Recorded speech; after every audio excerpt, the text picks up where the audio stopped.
friend of Paul's. We ended up the day with him, and he was the first witness in this entire trial to be asked about that incident, opening the door for the state to now prove its theory moving forward.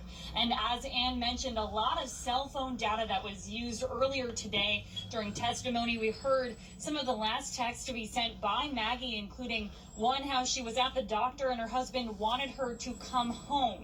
She also wrote that she was worried about her father-in-law, who was hospitalized that day, her husband, and for everyone else.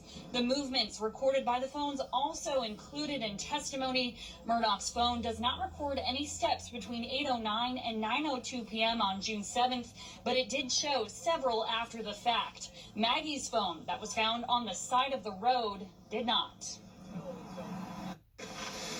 If the same person had had both phones on them and one of the phones was recording a significant number of steps, would you expect to see the same number of steps or something very similar on the other phone?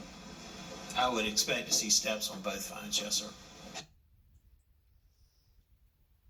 Go through cell phone records that Maggie and Paul both stopped responding to texts around 8:49 that night, and there is some activity on those phones after this timestamp, but not much. Now, we also learned today that there were 2 texts that Murdaugh did receive on the same day of the murders, June 7th, around 8:31 p.m. He did not read them until the very next day. Roth? All right, Blair. Thank you very much. And after a long day of that tedious testimony, specific times, numbers, and data, we also got a chance to hear some emotional testimony from Paul Murdaugh's friends. Cameron Bopp was on the inside of the courtroom to give us that unique perspective. Cameron.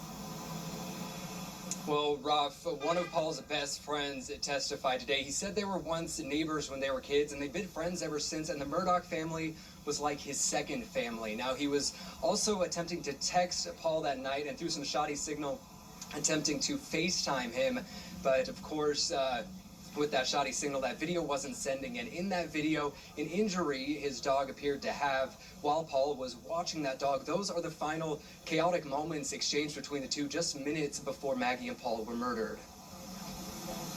Did y'all discuss what to do if the FaceTime didn't work? We did. And what was the discussion? He was going to send me a video of it, of the dog. He was going to video it and then do what with it? Text it to you? That's correct. Is that the last time you ever talked to your friend? That was.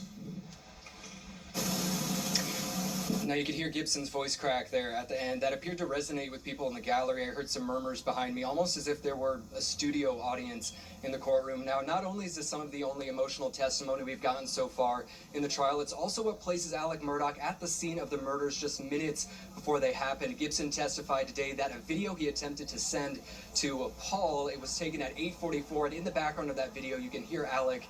And of course, the defense has never mentioned anything so far about Alec being at the kennels just minutes before those murders. Ralph, I'll send it back to you.